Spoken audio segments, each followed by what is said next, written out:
বন্ধুরা, তোমরা সবাই কেমন আছো? আশা করি ভালোই আছো। সামনেই তো আসছে এক সুন্দর উৎসব, আনন্দের উৎসব।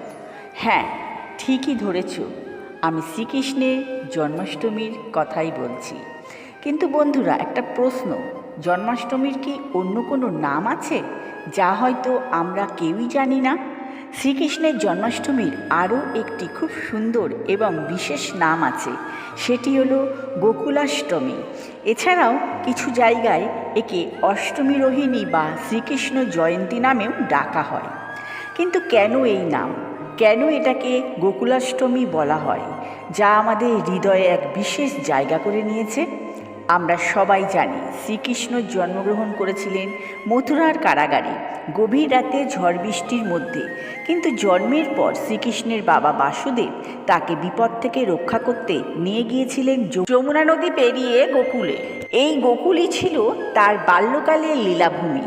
যশোদা মায়ের কোলে বেড়ে ওঠা থেকে শুরু করে তার সেই মিষ্টি মাখন চুরি, দুষ্টুমি ভরা বাল্যলীলা, গোপগোপিনীদের সাথে খুনসুটি, যমুনার তীরে বাঁশি বাজিয়ে সবাইকে মুগ্ধ করা, সব কিছুই তো এই গোকুলকে ঘিরেই ঘটেছে।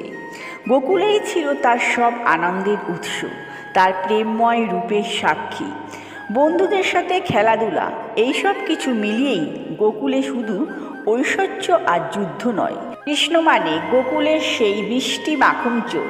তার এই গোকুলাষ্টমী নামটি শ্রীকৃষ্ণের জন্মদিনের সাথে সাথে তার সেই মধুর, চঞ্চল এবং প্রেমময় বাল্যলীলার প্রতিটি উৎসর্গকৃত।